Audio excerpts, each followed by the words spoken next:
Welcome to the Beauty of Breathing podcast, where we explore the wonders of optimal breathing. I'm Renata Nehme, a dedicated mom, entrepreneur, and myofunctional therapist committed to embodying the principles I advocate.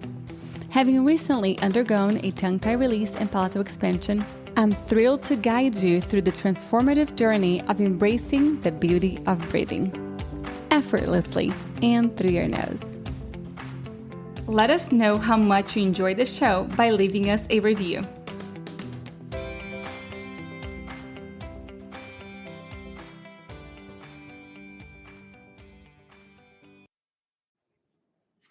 Stinky. Ta-da! We are live. Welcome everybody to Beauty of Breathing podcast. Look what I have with us today, Dr. Jaquel Patterson. Welcome. Hi, thank you so much for having me, Renata. I'm excited to be on to have this conversation today. I was just telling Dr. Jaquel that I just looked at her bio and I'm like so freaking impressed. But I already have so many questions in my mind. We're going live on Instagram as we are speaking. If you're not aware, Beauty of Breathing recordings, we actually go live on Instagram in my account at Maya Moves. So make sure that you're following us over there so you can actually ask your questions live and interact with us as we're doing this. You might notice, if you're watching this, you might notice that I am turning my head back and forth to make sure that I go with both screens, but I'm still listening and paying attention. What else? Our topic today, it's interplay between infections, Lyme disease, and inflammation. Oh my gosh. I mean, most of our area patients have these issues. So I'm super excited for this talk. I'm going to go ahead and introduce you. Presenting Dr. Jaquel Patterson, a nationally recognized leader in naturopathic and functional medicine. She is the founder of Fairfield Family Health, a multidisciplinary medical practice in Connecticut, and has over 16 years of clinical experience. I forgot to turn my light on, y'all. Specializing in Lyme disease, autoimmune and complex chronic illness, integrative psychiatry, and environmental medicine. Dr. Patterson serves as president of the American Association of Naturopathic Physicians and is certified through the Institute for Functional Medicine. A sought-after speaker and 3-time Amazon best-selling author, her expertise has been featured in major media outlets including Forbes, USA Today, and national television networks. Welcome to Beauty of Breathing. We're so blessed to have you with us today. Yeah, I'm blessed to be here too, and really excited about the conversation we're going to have. It's, as I think the title said, it is a complex interplay. So there's a lot to uncover and discuss. Well, usually when people go into this field, there may be a personal reason. There's always something that drives you, your why. Can you start by telling us, how did you even get into this work? Yeah, so it's funny. I had an interest in it since I was a little kid. I used to make my brother do all these different experiments. He was my first patient, I always say. And but I actually had family that were conventionally trained MDs. Wow. And my mother became ill. I had always interested in integrative medicine, and she had lupus, and it disillusioned me, to be honest, with the conventional medical system. I decided I didn't want to go that route. I went into Cornell undergrad as plant sciences. So I always had an interest in it.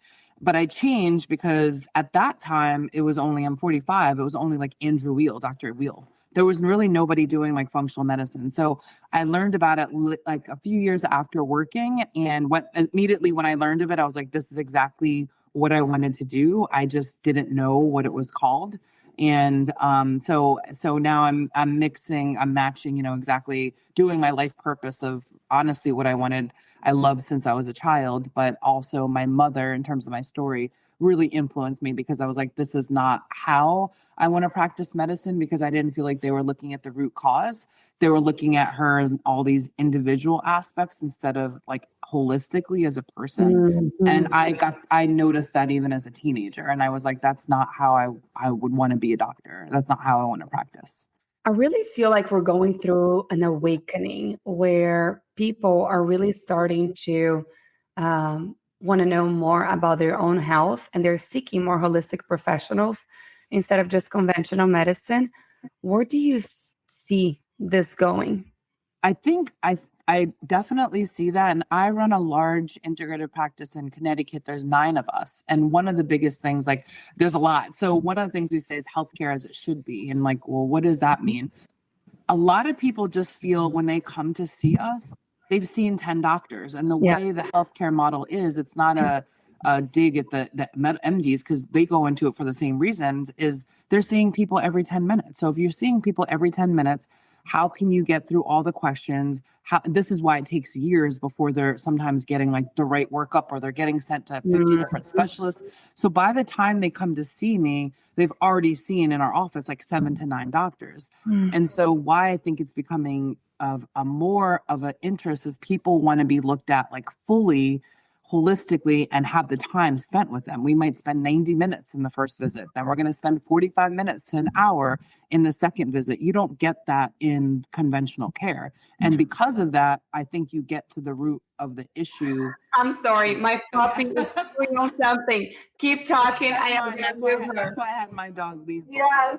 So one of the Oh my gosh, is what I think you miss is getting to the root cause of illness as a result, because you're looking at the person in these individual pieces instead of as a whole. And so I think people want to be seen. They want to be listened to. They don't want to be gaslit with like, or the patients. So many people that come to us are like, oh, my lab works well, great, but I still don't feel good. And then we find a lot of other findings, or sometimes the lab work, there are issues and it never got addressed.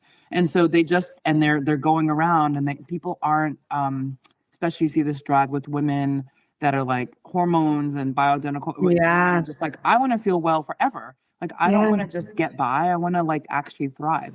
So I think that that's what's also changing culturally. People want to feel well throughout their health span, not just, just getting by. And so when they come to us, it's like, I know something's wrong and I need better care, or something has been wrong, but they still don't feel good. Like they're on medications or on treatment, they still don't feel good. And so we're looking at every other piece, like their gut, how their gut is, how their inflammation is, how their mental health is, like all the different aspects when we're seeing someone. Yeah. So what professionals do you have in your practice in Connecticut?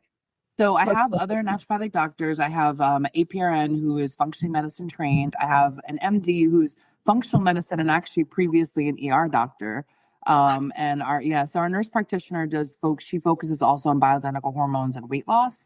And the other people are NDs. We have acupuncture. We have cranial sacral therapy. In our office, we do IV. We do ozone therapy. We do like our wellness stuff, sauna and things like that. So yeah, we went into, and the good thing is that we provide all these services. The bad thing is a lot of why it got added was that people came in because they're like, I trust you, so I want to go to somebody else in your space. I don't really want to go outside of that. So that's kind of how it came to be. It was really honestly patients' demand.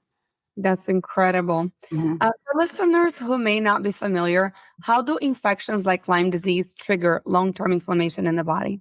Yeah. So if you look at even actually autoimmune conditions, most autoimmune conditions have 1 or 2 persistent and ongoing infections. People don't know that. Yes. Okay. So if you look at something, there's a saying called molecular mimicry, and you look at in like lupus or rheumatoid arthritis, they've shown that in chronic infections like mono, also Lyme disease, which I do a lot, can actually trigger up autoimmune conditions and autoimmune flares and actually potentially be like the preceding cause.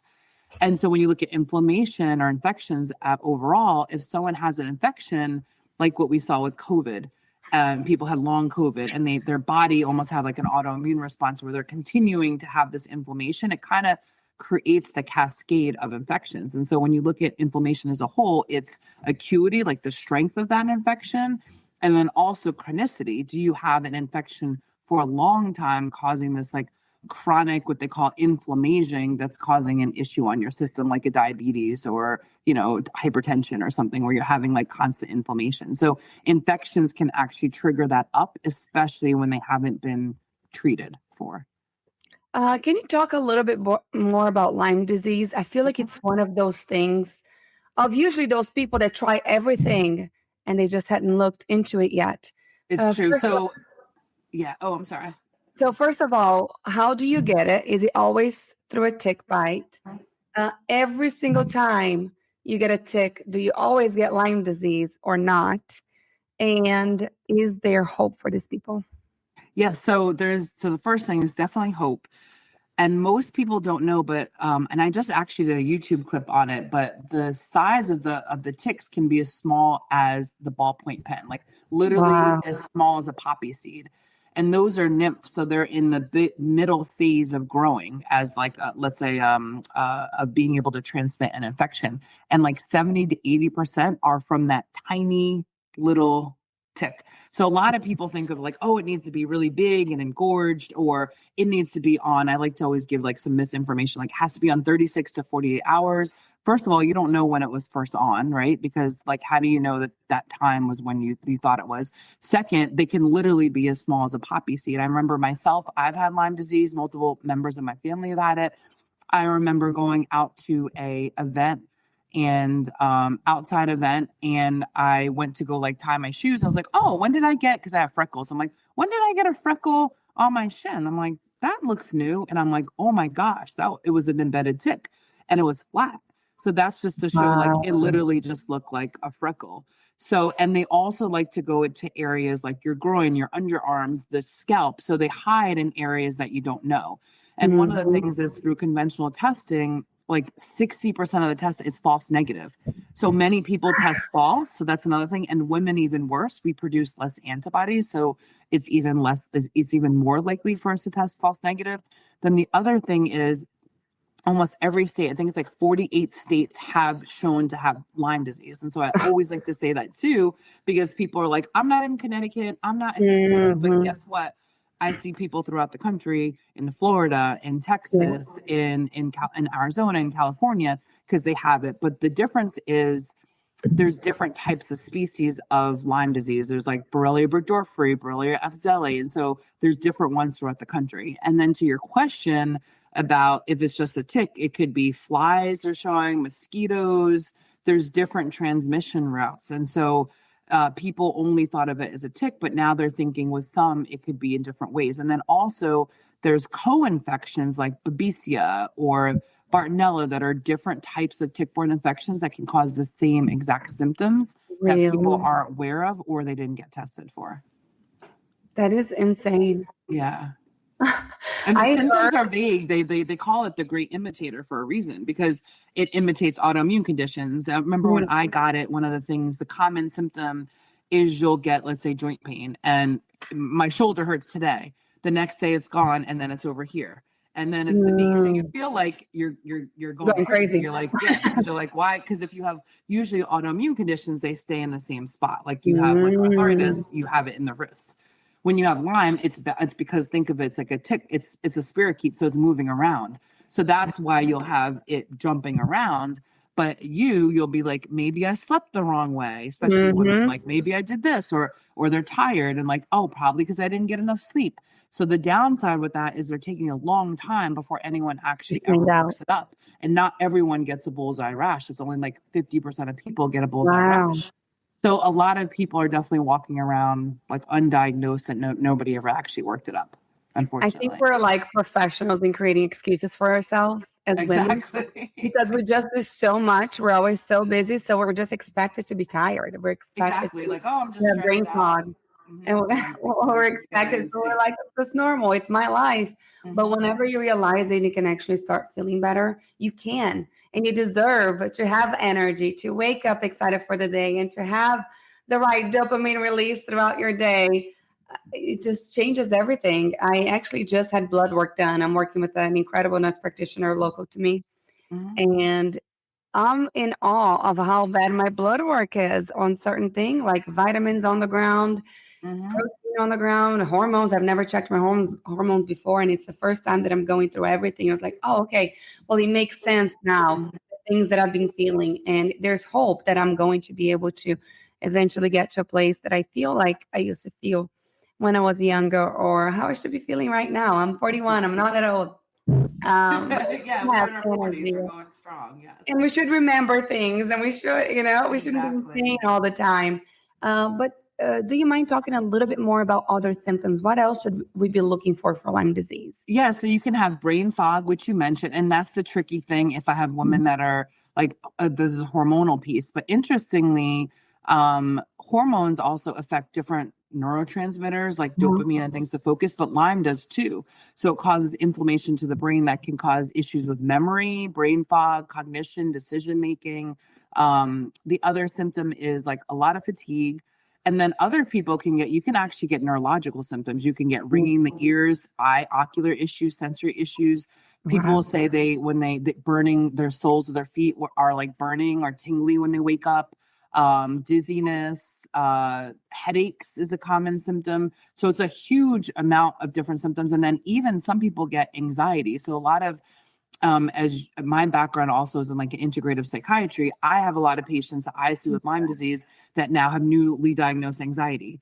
And you saw that actually with even COVID, with any infection, mental health, I think it was like 50% of people had a mental health impact from it. So a lot of the patients I see will have Lyme disease, and then all of a sudden, like overnight, they're like, I'm getting anxiety, I'm hot, I'm getting hot flashes, I'm getting these symptoms that don't feel like I was never anxious before.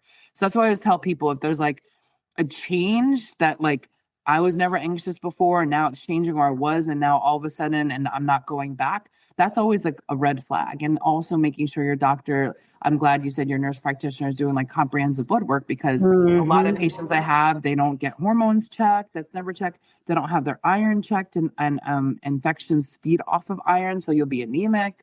They don't get their nutrients. She's like, wait a second. I'm severely anemic. I was like, wait a second. Yeah, infections. And the reason is it's like fuel. So it's like food. So when you get an illness, any infection, I know we're talking about Lyme disease, but any infection, it needs iron because it's like oxygen to eat, to feed. So what happens is your iron will actually, and ferritin stores will go low because it needs it to stay alive, right? So that's the thing I saw hugely in the last like 5 years of like all my patients are anemic. And so I'm like, what's going on with that? And you'll see like these other infections, and something as simple as getting your iron up, you'll feel dramatically like better, just because it connects to so many symptoms like fatigue, dizziness, brain fog, headaches. Like people don't realize. Yeah, my iron, I've always been anemic and I knew that. And like one day I just stopped taking it. I was like, oh, I think I'm good. 10 years, like 12 years later, I do blood work again. And then my iron is okay, but my ferritin is 15 right now. It's on the ground. Yes, yep, exactly. It's on the ground. So we're trying to figure out exactly, but I am showing inflammatory markers out. Also, I think it's monocytes. Yep, the monocytes. Right? So you could have had like EBV, so they should check EBV and other things too. Yep. I know she mentioned mold. There's mono, which I haven't, thankfully. Mold, but I mean, who knows? It's interesting to find out how many things can come off of this. And you guys are so freaking intelligent. I mean, my jaw was on the floor whenever she was speaking about MTHFR and how all these things are related and these genes and this means that. I was like, oh my gosh, okay, it makes sense now. But it's so cool. Yeah, it's so cool to have somebody like understand you, like, you know what's going on with my body. And I'm just so thankful for that. So if anybody listening to this, you guys are going through issues, please reach out to a naturopath or a functional medicine doctor that can help you do extensive blood work. I remember when I did blood work years ago and my vitamin D was at 38. And my regular traditional physician said, you're okay. Oh, it's okay. Yeah. So there's optimal. And so I'm glad you brought that up too, Renata, because it's like there's optimal versus functional, right? So like your number 38, vitamin D, the range is 30 to 100. You should be at least above 40. You want it closer to like 50 to 80, right? So so same as iron. I've had my iron check, ferritin, the same thing. It's funny.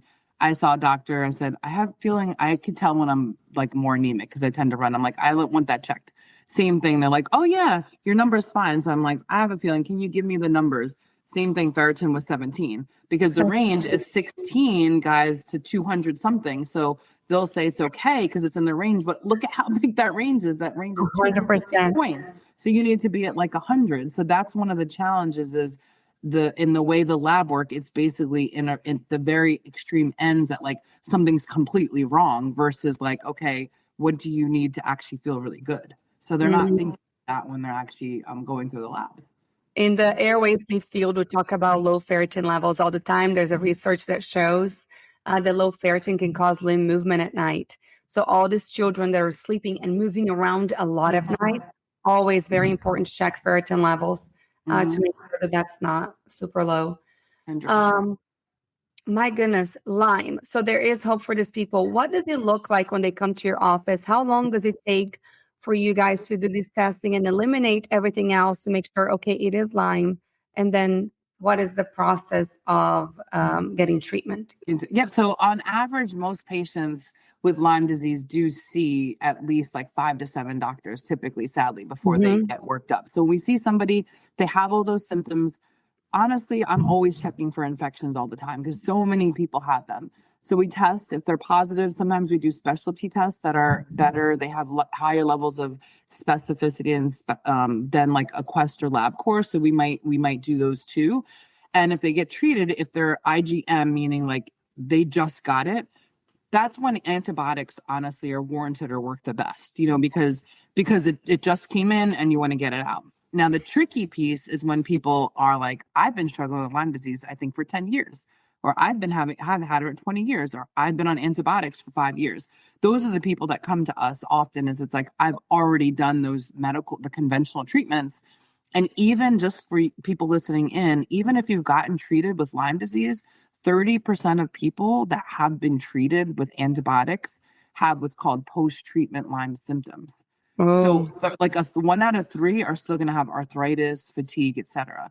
And so I think that this is where herbs and supplements work best, because we're going to do things to support the mitochondria, which is the energy center, which gets depleted from Lyme disease. We're going to do herbs. The herbs I do, things like Artemisia or Cryptolepsis, those have been studied and shown to be as effective as antibiotics. So I'm going to do a mix with antimicrobials.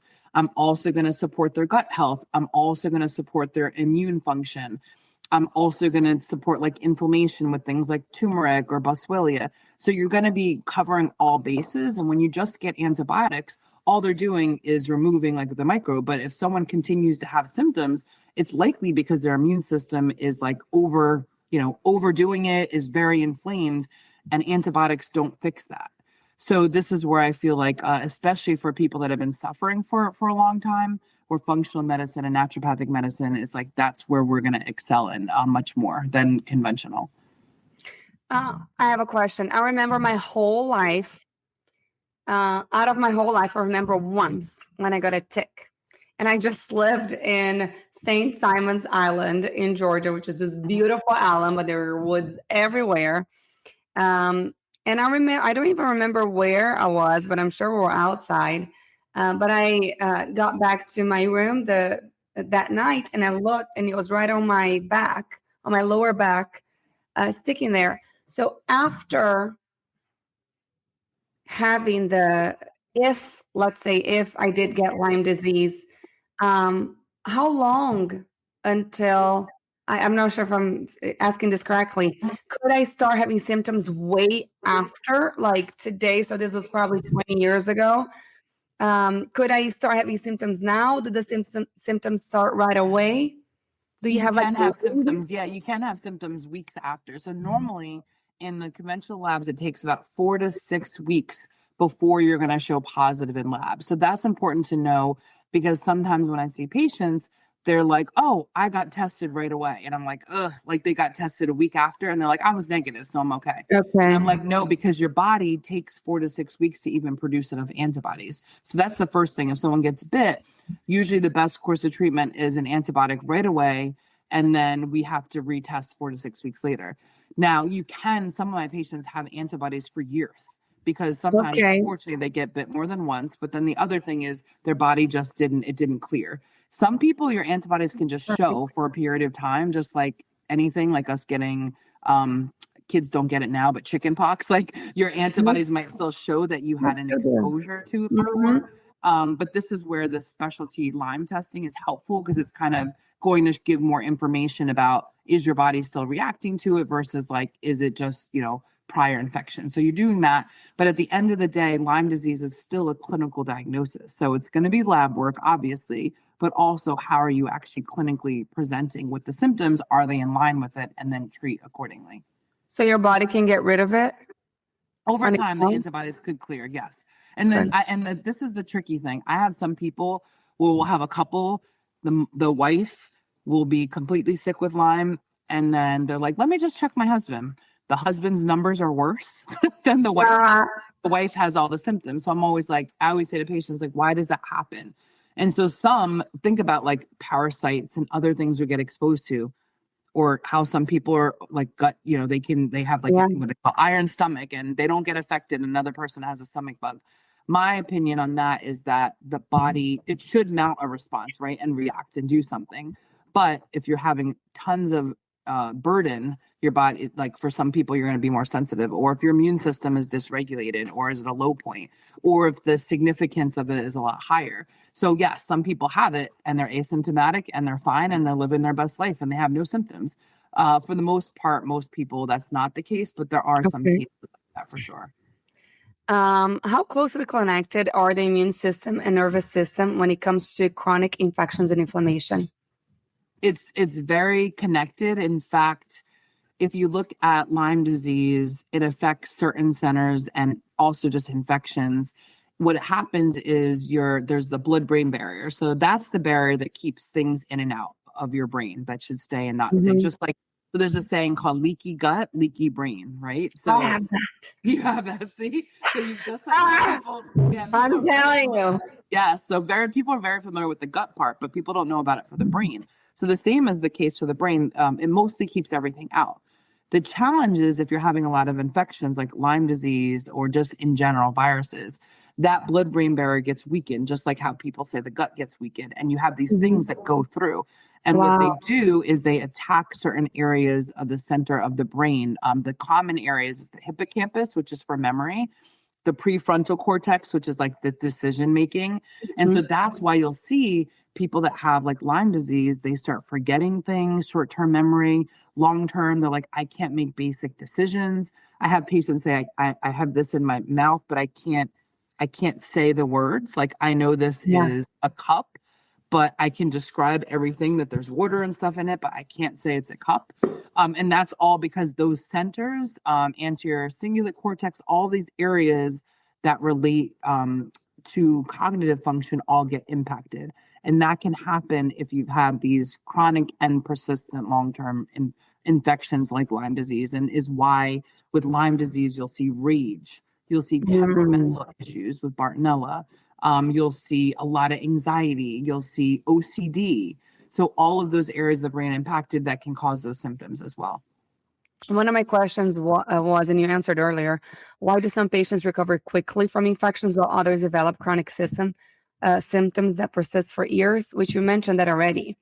But how chronic inflammation from infections affect actually mental health, mood, and cognitive function? Because I feel like people that are already in a space where they are unhappy, where they have had emotional trauma, they're way more vulnerable to these infections. So then it makes me think, what comes first, the chicken or the egg? Yeah, exactly. Because if you actually look at studies, depression, for example, you're right, chronic disease conditions, or like, let's say hypothyroid, it's like 40 or 60% more chance of having depression if you have those disease conditions. So you have to think, what's that about? Those disease conditions carry with it a lot of chronic inflammation. And so if you look at the studies, the inflammatory markers are called cytokines. One of the markers is called IL-6, which is interleukin 6. That one is connected. When that goes up, that affects your certain areas of the brain. And those areas of the brain affect neurotransmitters like serotonin, GABA, dopamine, hormones do too. People don't know, like testosterone is connected with dopamine, estrogen is connected with serotonin, progesterone is connected with GABA. That's why when women get like progesterone, their sleep is better or they're less anxious. So when I have all that going on with Lyme, it's a lot because it's like hormonal shifts cause that too. But basically, inflammation decreases like things like dopamine, which is protective for your brain. But dopamine also does what? It makes you feel good. It makes you happy. It helps with mood regulation. So those infections will actually like decrease the levels of that in the brain that are actually not only protecting it, but are also responsible for how you feel in your mood. Wow. Oh my gosh, it's all connected, isn't it? 100%. That's the piece that unfortunately gets missed in conventional medicine is it's like all of these. So what I love doing is I've trained thousands of doctors. And what I love is when I get people that are like conventionally trained, because changing their, oh my gosh, we weren't looking. It's like going back to just some basic like physiology, neurology, neuroanatomy, and like connecting all those pieces. Because again, we're trained to just look in pieces, people in pieces instead of like them as a whole. That like, what would hormones have to do with like, why would I be more affected if I had hormonal issues and infections, or why would that connect with my mental health? Me having joint pain has nothing to do with my mental health. It 100% does. It does. So. I saw a doctor talk about it this week. For you, as soon as you wake up, not to go straight to your phone, which we already know that. But her explanation in her eyes were because the second that you're there getting all that dopamine, you're flooding your brain with dopamine, then all of a sudden you're not going to have any of that throughout the day. You don't have the slow release dopamine when things naturally are happening throughout your day. So you're less likely to feel motivation, to feel excited about things that you're doing for work or for your life. So, and you already created stress to start the day. So that's the thing is I would suggest to people is like what those boundaries are. So I'm the same. And I find like if I look at my phone in the morning, I also take longer to get ready. I'm already thinking about what my day is going to be. I don't just get into my day and figure that out. Also, I do the same at night because it's like I always tell people like 1 or 2 hours after, but you also know what those triggers are. So for me, I know if I'm looking at, let's say, portal messages, or I'm like back into work. If I look at portal messages from a patient, I'm like, oh, we got to do this way. And then it's like, I will start going, you know? So I know what those things are for me that get me into like kind of a stress work state. So everybody knows what those are for them and like trying to figure out. So it's like, I know if I look at my phone in the first 10 minutes, I'm going to take a lot longer to get ready and I'm already going to be stressed going into the day. So it's like, I tell people, it's like, even if it's 10 or 15 minutes, those little things will help you overall throughout the day. Wow. What role do environmental toxins or stress, since we're talking about stress, play in making inflammatory conditions worse in patients with chronic infections?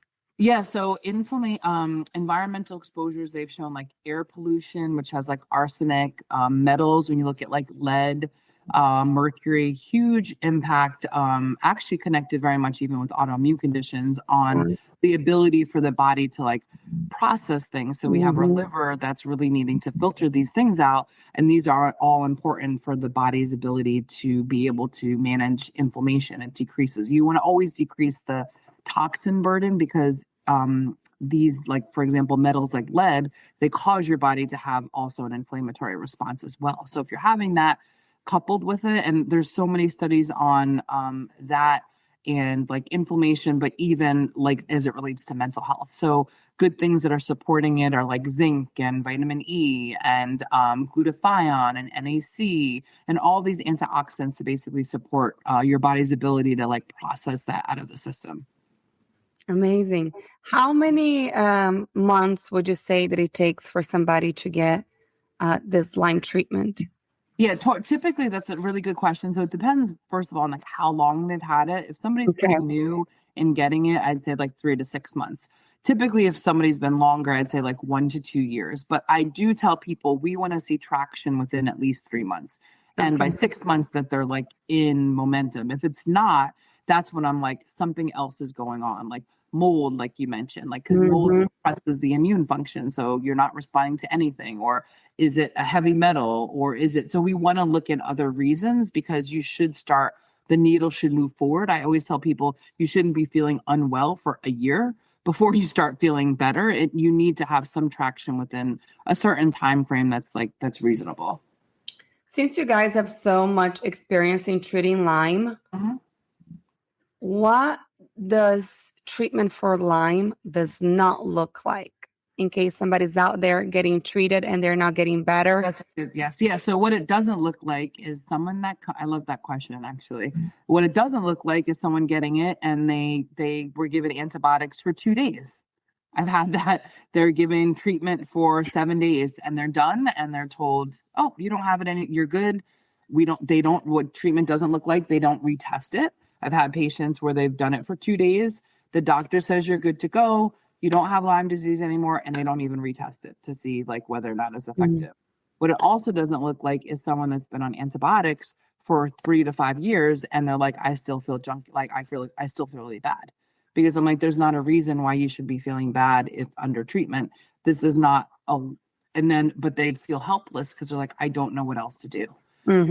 So the biggest thing is like, yeah, you want to see that has to be moving. Some symptoms have to get better. And if they don't, that means you're kind of going probably up the wrong biting up. What is it? I always get analogies wrong. Going up the wrong tree or whatever this is. I'm from Brazil, so I don't know all the American analogies. You can tell me anything, I'll believe you. I never say them because they're always wrong.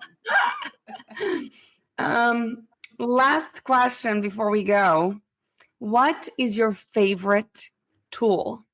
Being red light therapy, oxygen chamber, whatever else is out there. They're like, what's your favorite Mine thing? Mine is always actually sauna is always, it's very basic. There's a lot of other things. I love the biohacking. We have red light in our office. We have sauna and also breath work. And I know this is like breathing. Breath work, when I could get to, I have to go somewhere to do it. But that is always, it's funny because when I had Lyme disease and then also my journey, people asked what I did. And interestingly enough, a lot of what it was all the self-care stuff. It was the very basics. So that's what I always say when the conversation about longevity, it's all about like biohacking and all these cool fancy things. And I'm like, can we go back to basic stuff like getting sleep that's important, or meditation or spiritual practice and taking care, because those were the things when I was ill that like helped me the most, more than all of these other like fancy things we have, now. Just doing restorative yoga, going for walks, like all of those things. And they actually had so much, Renata, studies on like forest bathing and people's natural killer cells and their immune functions improve 30 days after. So I think the research is still, there's a lot more for meditation, but like, I think that there's so much benefit on that are so simple that we always make it to be this, I have to go do ozone therapy for 20 treatments or hyperbaric. It's like, no, you could just walk regularly every day or meditate every day for 10 minutes, do alternate nose breathing, do get good sleep. You have to do those basic fundamentals first. I love that you said that. And I just had a come to Jesus moment, because so many people are so dysfunctional in their lives and they're constantly seeking these different tools and treatments to try to just fix their symptoms. Well, they're so dysfunctional, their body's not even accepting. So I love they said that they're just working on the normal body things, getting your body to be more in the parasympathetic system, to be more calm. And actually, it's one of the things that I'm working more on now, because I have a crazy work life. I work 24/7. It's always on my phone. Single mom, I run 2 companies. My life is insane right now.